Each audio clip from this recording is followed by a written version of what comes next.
Well, today we will have discussion on MEG-11, and we are going to have a discussion on another American novelist of first rank, William Faulkner.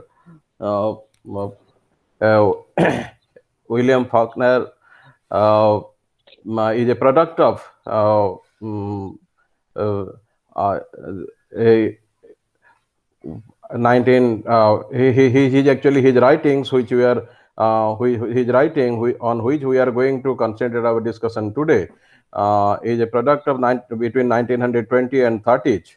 So he's one of the uh, I mean established writers frontline writers of America, William Faulkner.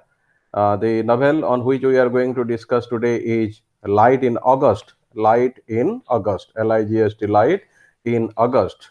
Dear friends, uh, before we are going to make an attempt, a critical appreciation of the novel, before attempting a critical appreciation of the novel, it is very important on our part to look back to the period, as I told you, because 1900, 1920 and 1930 witness radical changes in America. And therefore, it is very important on the part of a student while we are going to read on William Faulkner's work. Uh, and we are going to make a critical appreciation of his novel Light in August. It is important to look back to the period 1920 and 1930s. Uh, this period saw notably his best work of William Faulkner, but also not only the best work, but also the best work of some contemporary writers. So, 19 and this period, 1920 and 1930, which saw not only William Faulkner's best work, but also the best work of some of the contemporary writers. And the other contemporary writers of that time were William Faulkner, in addition to William Faulkner, Ernest Hemingway, John Steinbeck, Ernest Hemingway, John Steinbeck, and many others. And important thing is that during this period, 1920 and 1930, Faulkner, Hemingway, and John Steinbeck, won the Nobel Prize for Literature, and a landmark in a landmark in American history of novel, a landmark in American history of novel. These three, William Faulkner, Hemingway, and John Steinbeck, won Nobel Prize for Literature. So, friends, you know what we are going to discuss. What is the name of the novelist? As I told you, William Faulkner, Faulkner. William Faulkner, Faulkner, and the work on which we are going to concentrate our discussion is Light in August. Light in August. William Faulkner, and the novel on which we are going to have a critical appreciation is Light in August. Okay, and this period also saw a lot of first grade writings involving experiments in painting and literature. This period, 1920 and 1930. This period also saw a lot of avant-garde writing involving experiments in painting and literature. Uh, uh, but dear participants, the themes and issues which dominated at that time, the themes and issues that dominated during that period, the period, it gave rise to a new form and technique. It gave rise to new forms and techniques. So, as in one of our previous classes, we were discussing that this period is important because this period witnessed two great world wars, and therefore There was devastation, there was social disorder, there was complete actually chaos, and therefore the themes and issues which the writers selected, it dominated the period, and actually which dominated the period gave rise to new theme, new themes, new forms, new techniques. Since this period followed the First World War.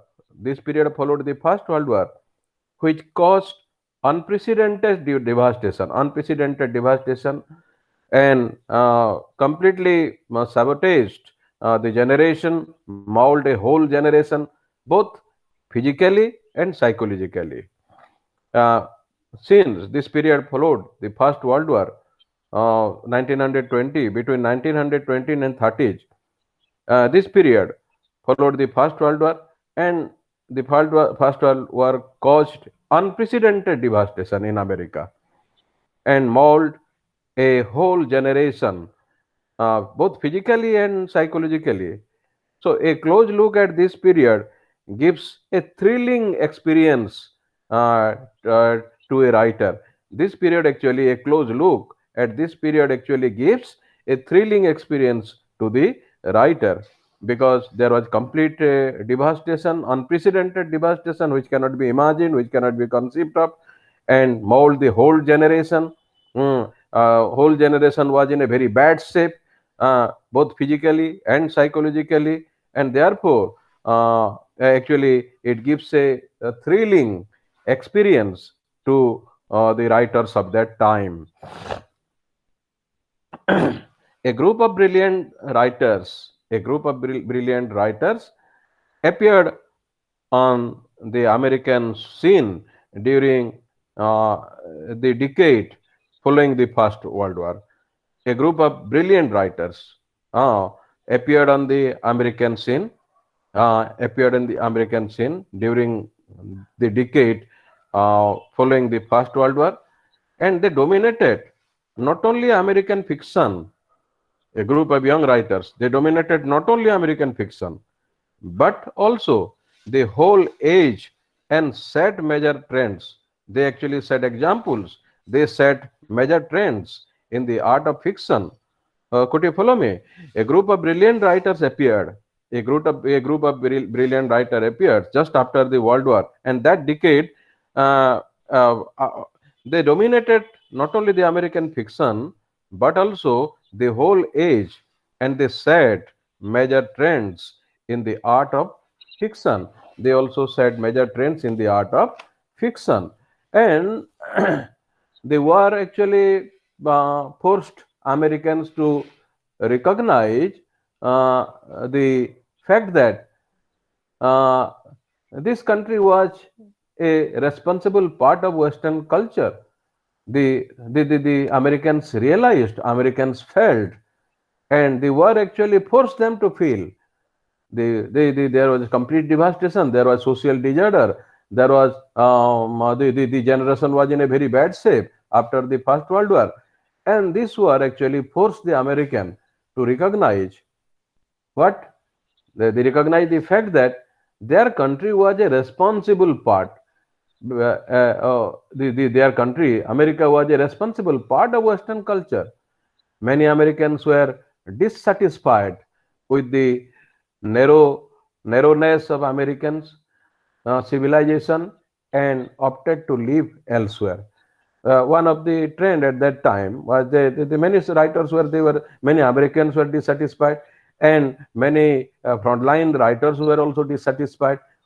They were dissatisfied. Why were they dissatisfied? They were dissatisfied with the narrowness of American civilization, and they opted to live elsewhere. They did not want to live in America. They opted to live elsewhere. So, the most important thing about these writers was about these people, who were inclined to write in new forms, in new techniques. They was that they all shared conviction. all shared conviction, all were consensus, all were in agreement that it was possible for an American to write directly out of American experience. So try to understand it.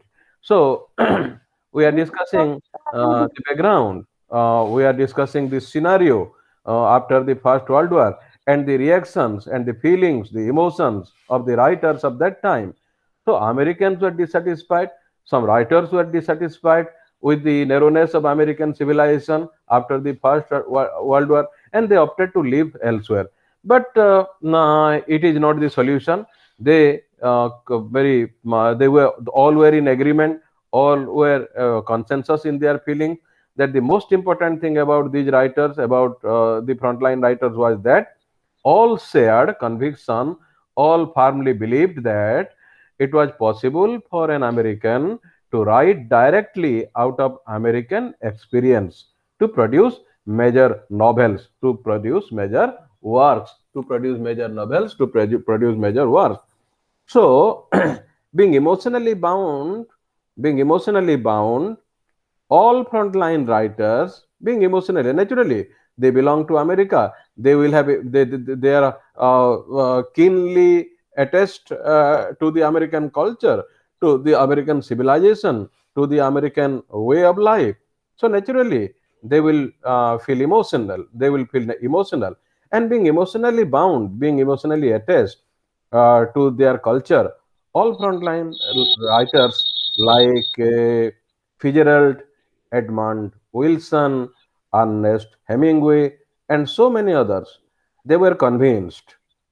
What were they convinced of? They were convinced of the special significance of American experience. The special significance of American experience.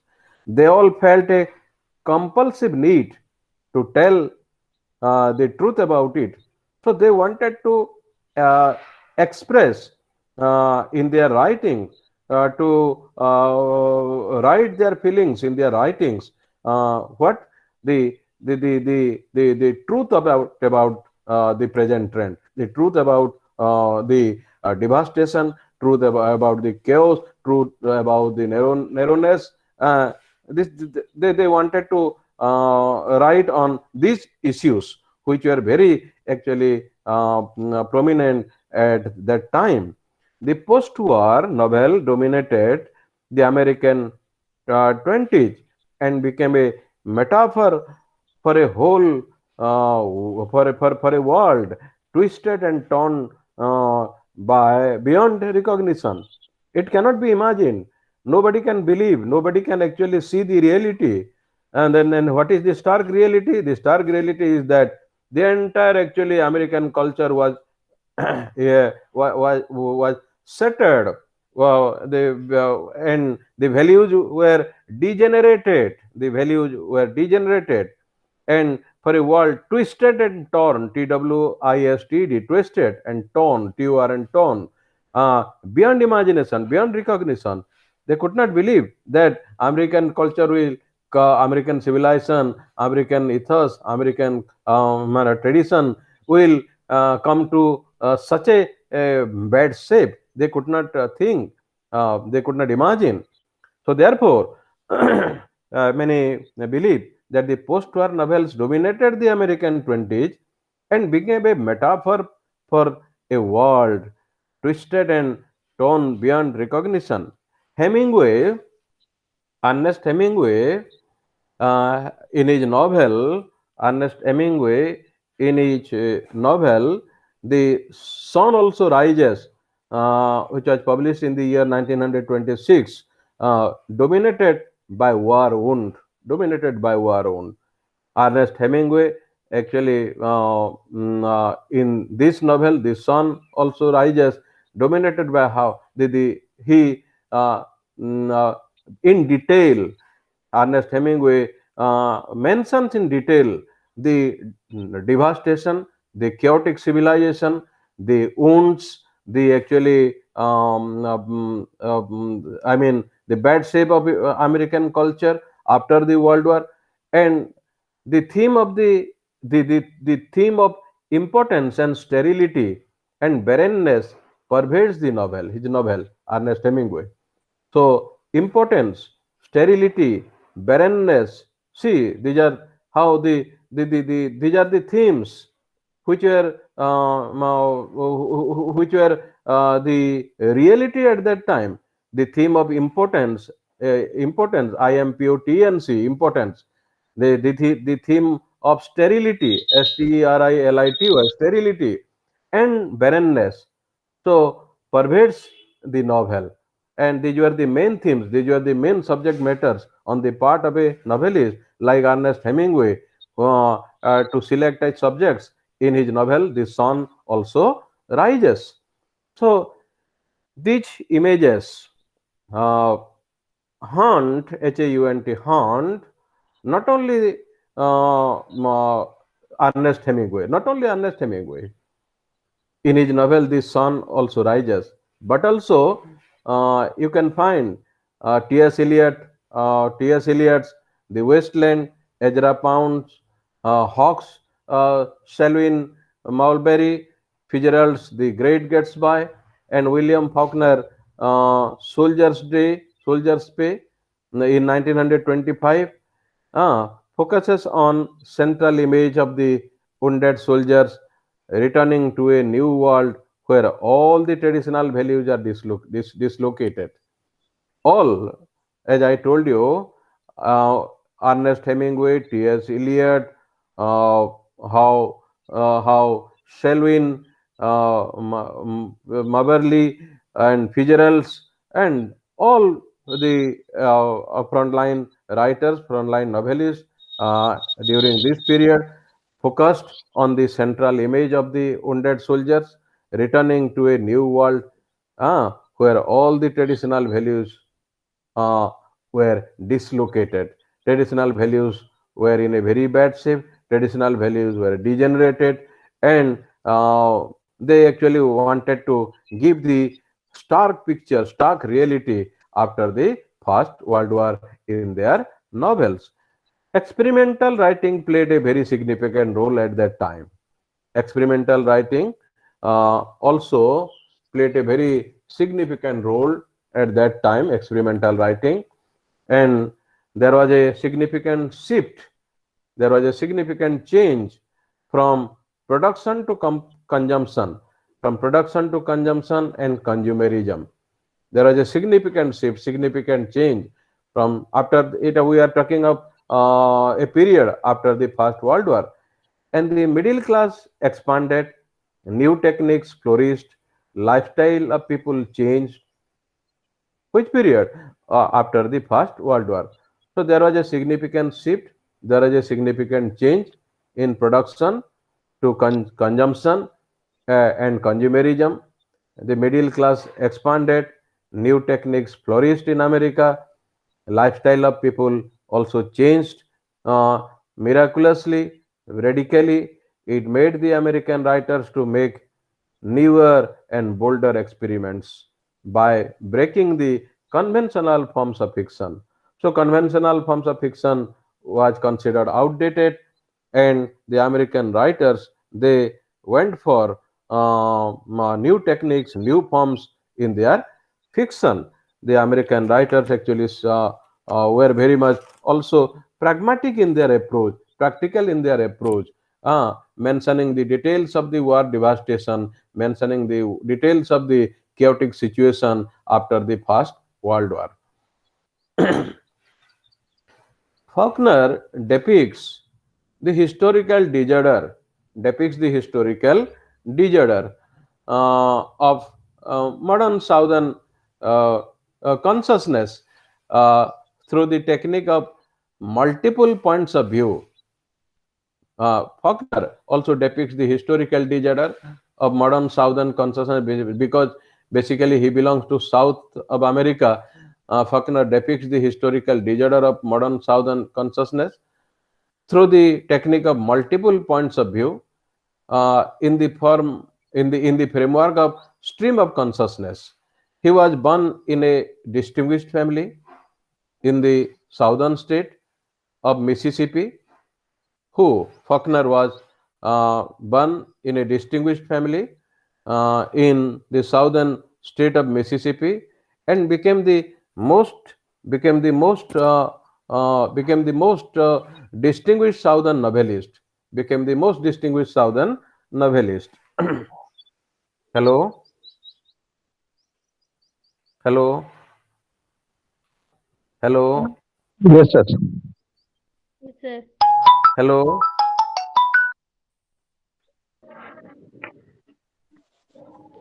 hello, Yes, sir. We can hear you clearly.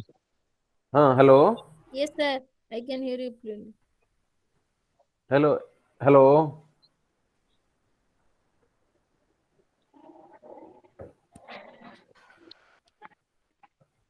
Are you listening? Are you listening to me? Yes, sir. We are Yes, sir. getting you clearly. I think there is an error. Am I clear? Yes, sir. Yes, sir. Yes, sir. Sir, if you are not able to hear us, then rejoin, sir.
Hello. Yes, sir. Are you all able to Yes, listen sir. to me?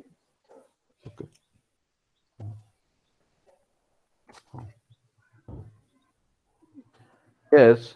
William Faulkner was born in a distinguished family in southern state of Mississippi and became the most distinguished southern novelist. He became the most distinguished southern novelist. He worked hard at the craft of writing. William Faulkner worked hard at the craft of writing, and uh, important thing is that uh, William Faulkner won Pulitzer Prize and the Nobel Prize for Literature. Two important actually prizes which he won during this period for his extraordinary work on writing. He worked hard at the craft of writing and won Pulitzer Prize and the Nobel Prize for Literature.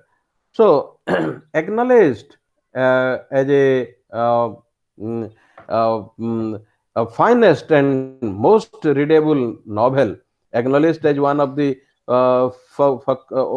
Faulkner's finest and most readable novels, Light in August.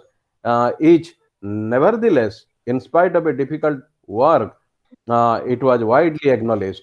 It was a difficult work. It has no doubt, in spite of the fact that Light in August is a difficult work of William Faulkner. It is widely acknowledged. It is a readable one, a readable novel, most readable novel, finest novel, most readable novel of William Faulkner, and it was widely acknowledged by wider section, by the frontline writers, by the contemporary novelists, and the sources of its difficulty are many.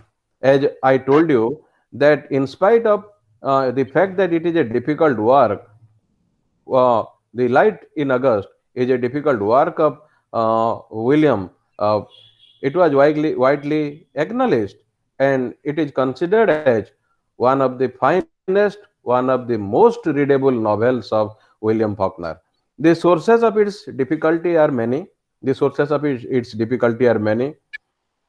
On For a certain for many regions, for so many regions, complex structure, diversity of points of view, intricate imagery, symbolism, and involved themes, and its profound insight into human behavior. These are the complex areas, complex themes. The sources of its difficulty are so many, are actually such as complex structure, diversity of point of view, intricate imagery, and symbolism, and also uh, uh, uh, its profound insight into human behavior. The novel is a representation of life. Lighthouse is a novel which is a representation of life. William Faulkner imposes an aesthetic order, on discordant elements in life and create a work of art in this novel. There are three strands in the narrative. There are three strands in the narrative of Light in August. The I mean stories of Lina Grove, Joe Christmas, and Gail Hightower. These are the three main characters in the novel. The Light in August. They are separate stories. They are separate stories. The three characters, they are separate stories, but they interact with one another and bring out a unity of plot. Very important. The here, as I told you, there are three strands in the narrative, three main characters in the narrative in the novel Light in August, uh, such as Lina Ellie and Lina Grove, Joe Christmas, and Gail Hightower, Gail, Hightowr, Gail Hightower. They are separate stories. Each one is a story, and that is why it is mentioned that they are separate stories, but they interact with one another. They interact with one another and bring out a unity of the plot. They never meet one another. Very surprisingly, they never meet one another. In the novel, they never meet one another. The story of the story of Lina and Joe Christmas actually run parallel. The story of Lina Group and Joe Christmas run parallel without the two meeting, and this serves two purposes. They never meet, the two characters never meet, but they interact, and the story of Lina and Joe run parallel without the two meeting in the novel at any point of time, at any place, and this serves two purposes. What are they? Underlining the theme of alienation and frustration, and secondly, showing the contrast between Joe's tormented soul and Lina's tranquil self.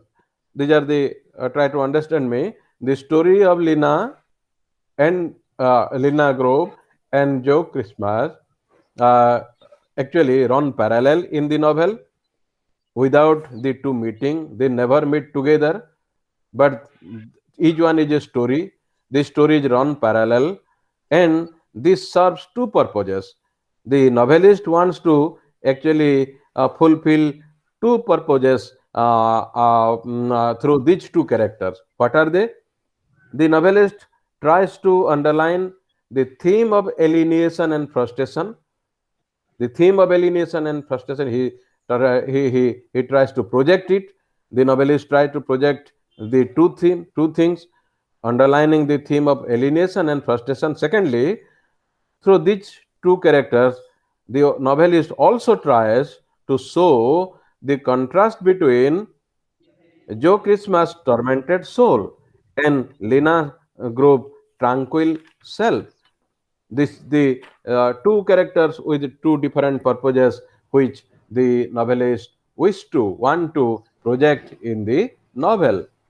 He has used uh, so for the technique of uh, William Faulkner is concerned, he has in this novel he has used third person, third person, past tense and present tense narration, uh, the stream of consciousness, first person narration, and conversation. So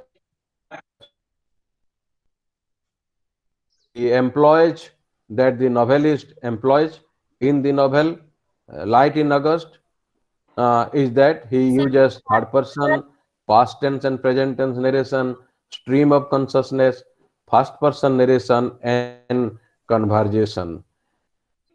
By doing this, uh, it gives an impression that he is striving for a novel form.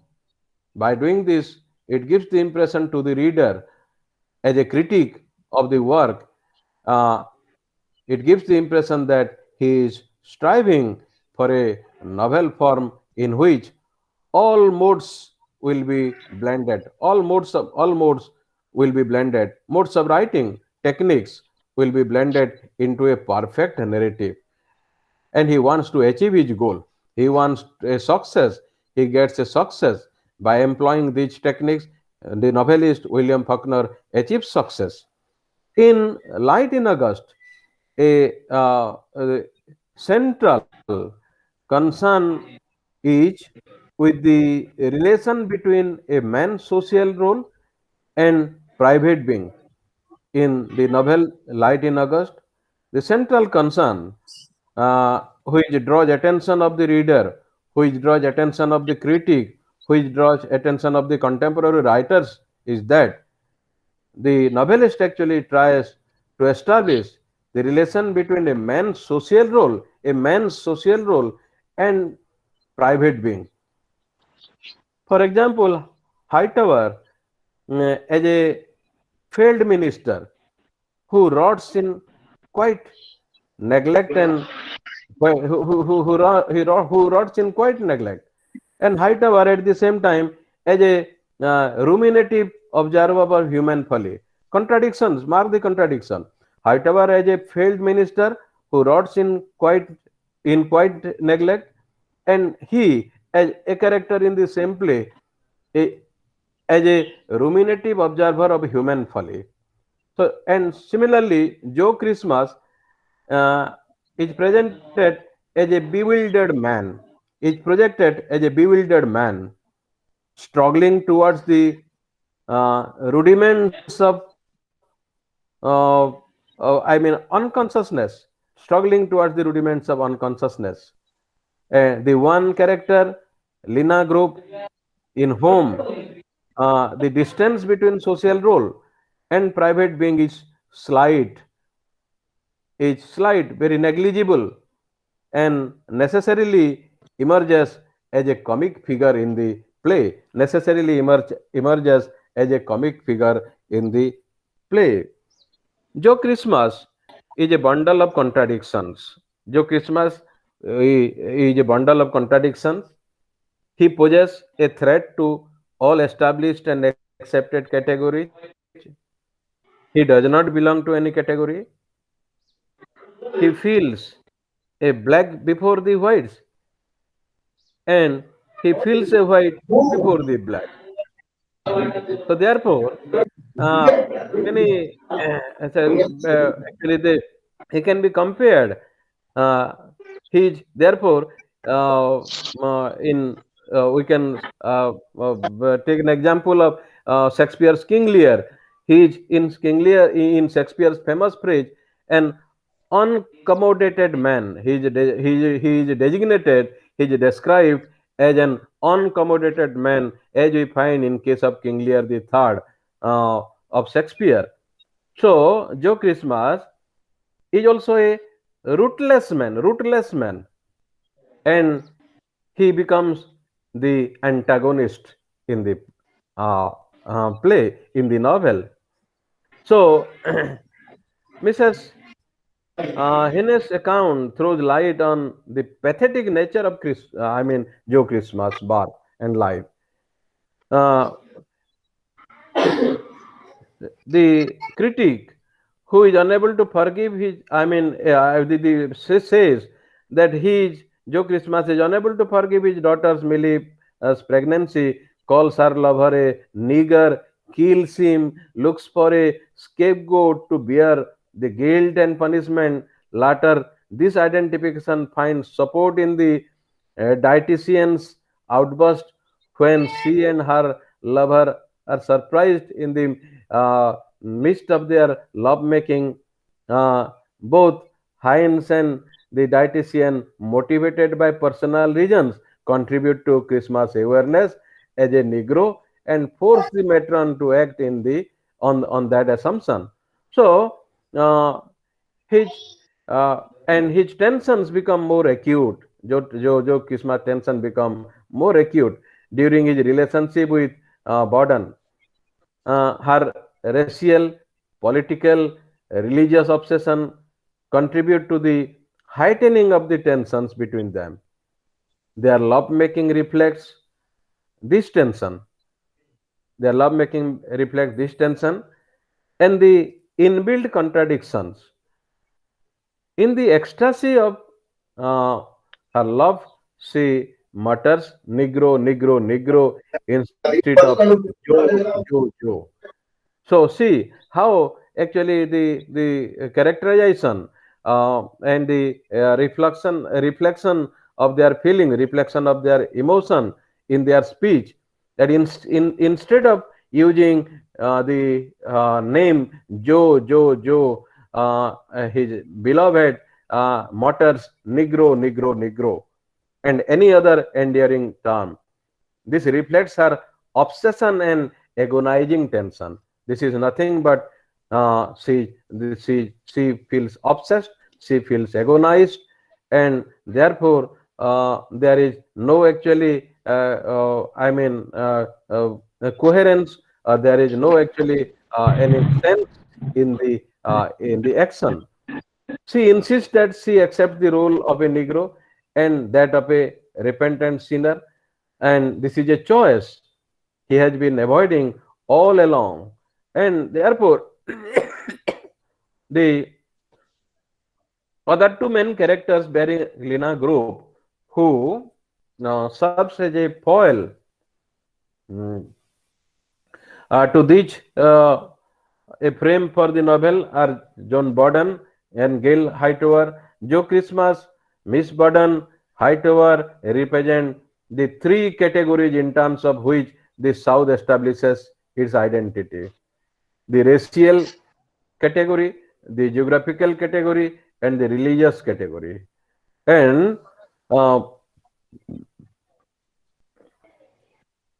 in case of Gail Hightower, if Christmas and John are obsessed with race and religion, Gail Hightower is obsessed with exploits of the Southern heroes, represented by his grandfather in Civil War. So he finds it impossible to live down these legends which came to dominate his mind completely. So far the character of Gail Hightower is concerned, if Christmas, Joe Christmas and John are obsessed with race and religion, Hightower is a different type of character.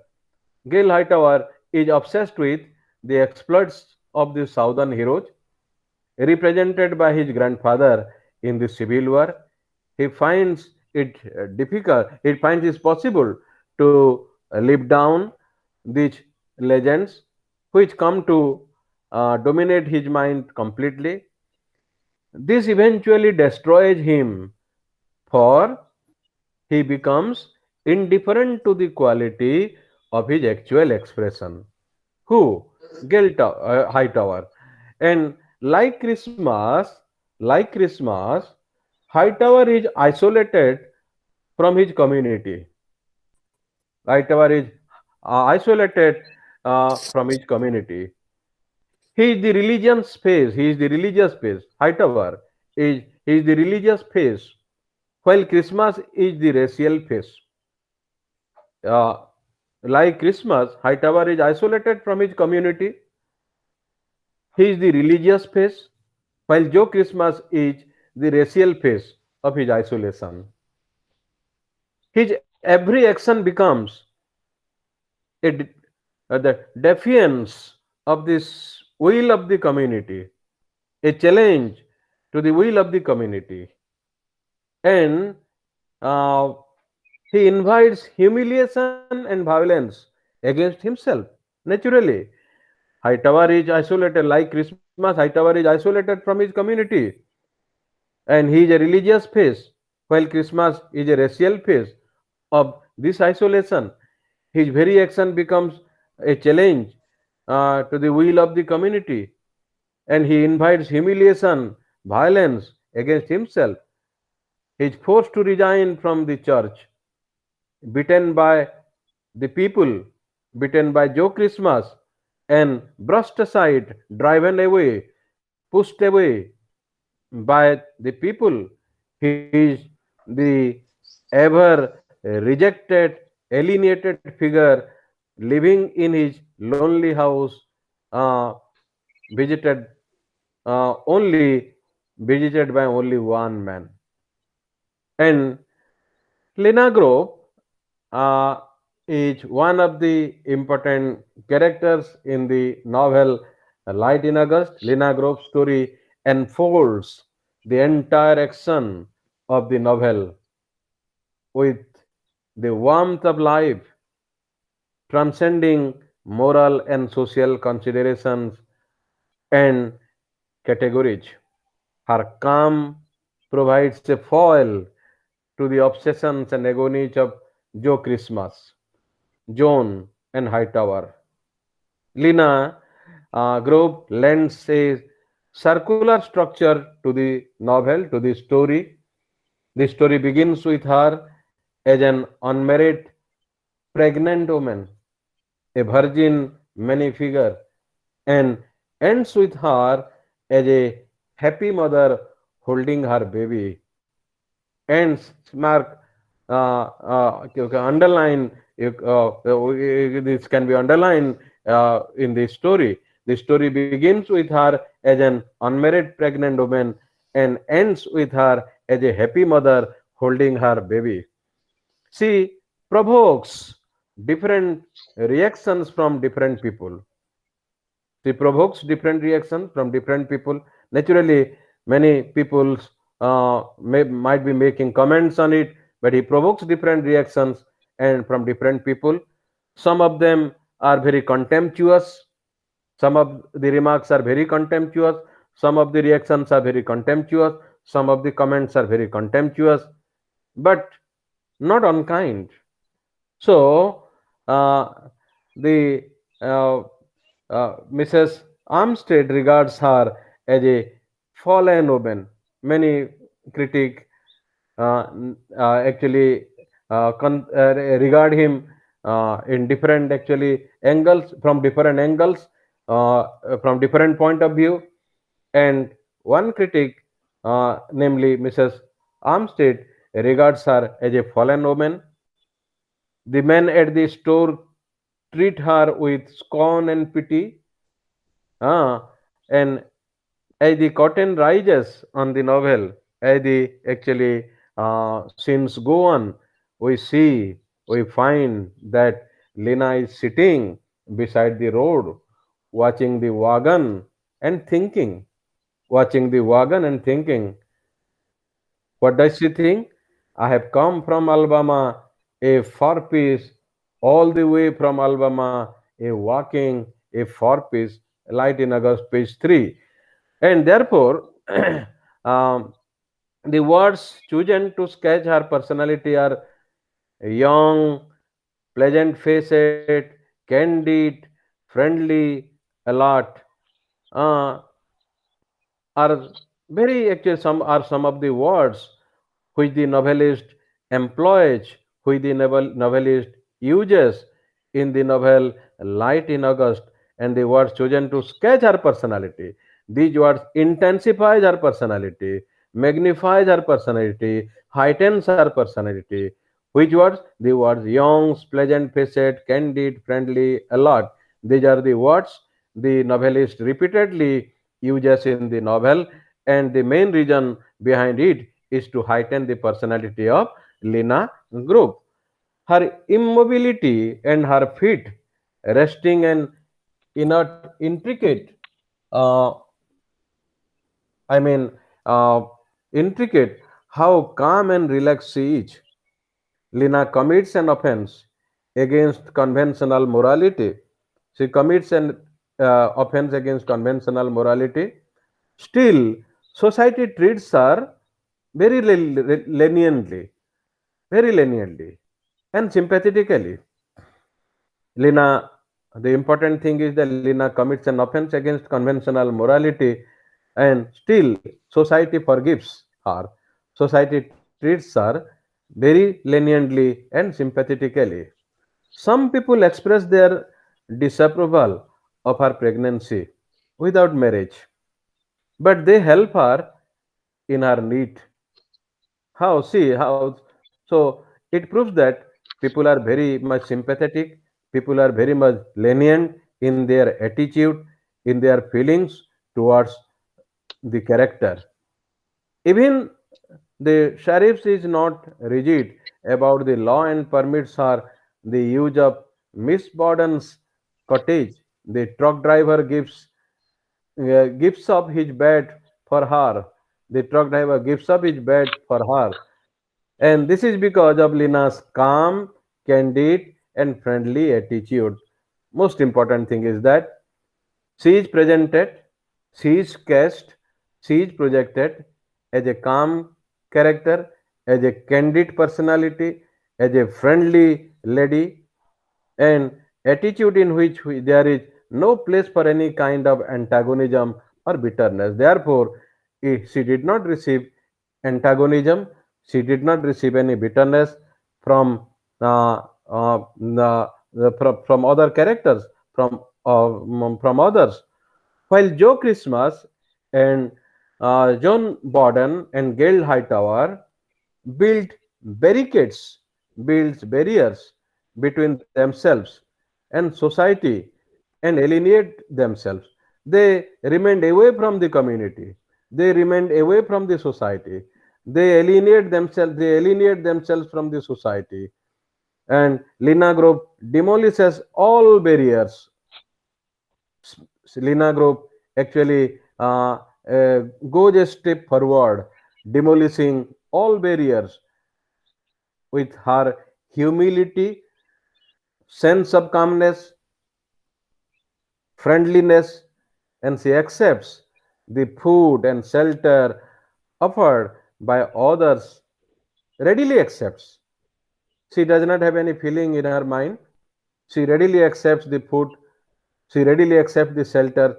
A truck driver and gives up her bed for her. She accepts it.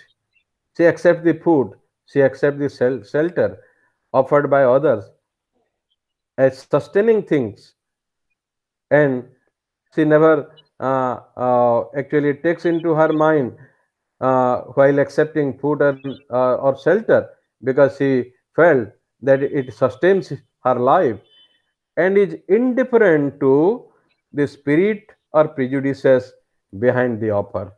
Indifferent to, indifferent, she remains indifferent to the spirit and prejudices behind the offer.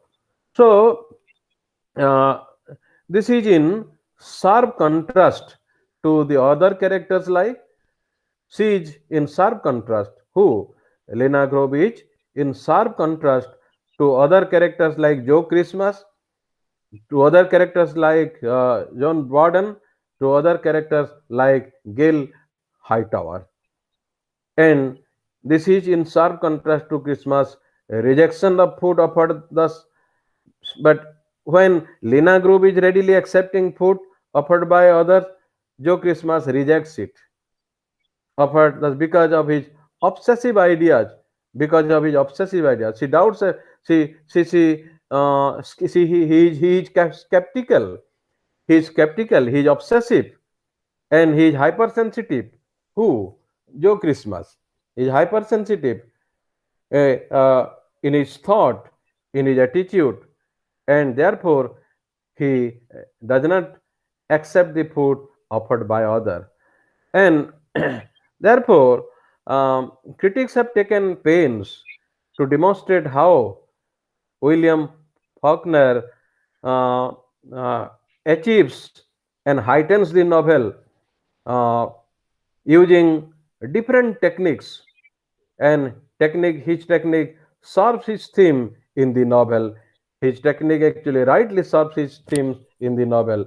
The separate plot about Joe, separate plot about Lena, separate plot about Hightower, for example, testifies powerfully to men's isolation. As I had already given hints while giving lecture today, that there are two actually purposes: alienation.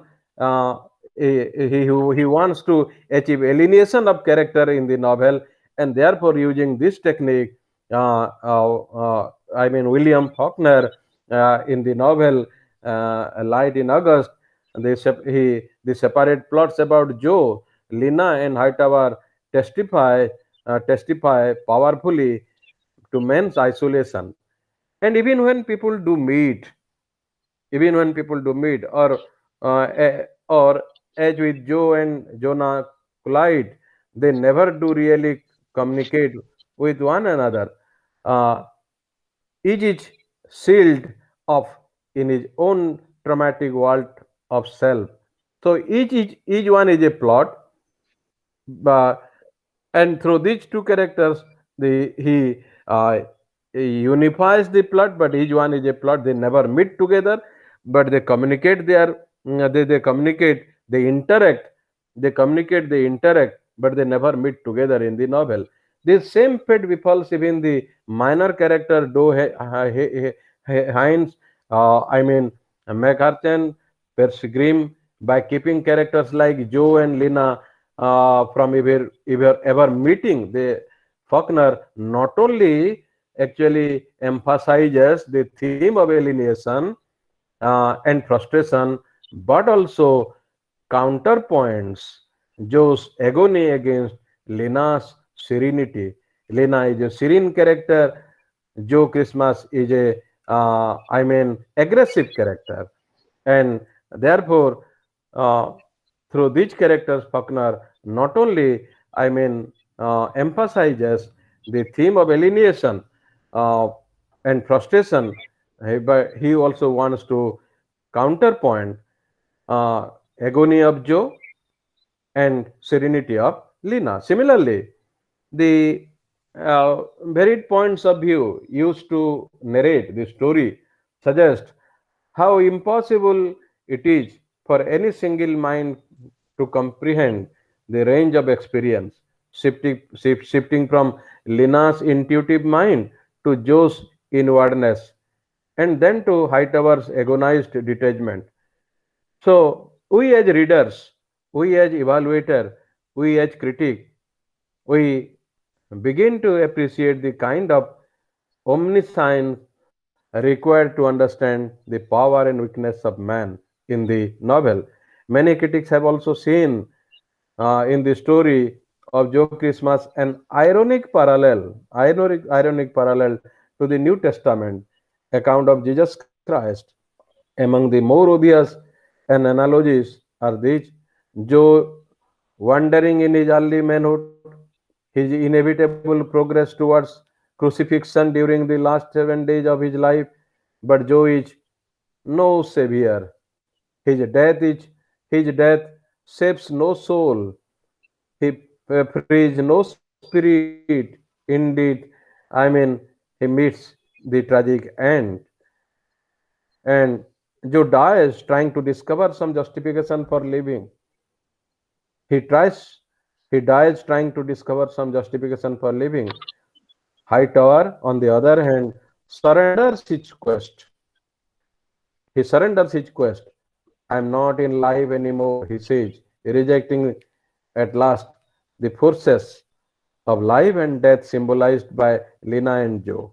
And in this way, uh, we find Faulkner's using new forms, new techniques, and becomes this is how this novel, I mean, A Light in August, becomes a masterpiece of William Faulkner, and through new forms and new techniques, uh, uh, he actually wants to project different characters, and each character works as a plot in the novel, and without meeting together, but they interact, they communicate, and they achieve uh, uh, a height in their characterization, in their action. Okay, thanking you.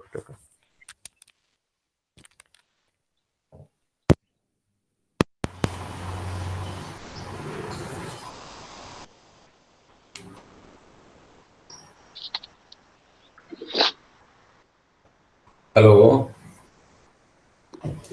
Yes, sir. hello, hello. Hello. Yes, yes, sir. We can hear your voice. Hello. Yes, sir. What are the questions, sir, regarding of this chapter? Give a critical appreciation of the novel Light in August by William Faulkner. Thank you, sir.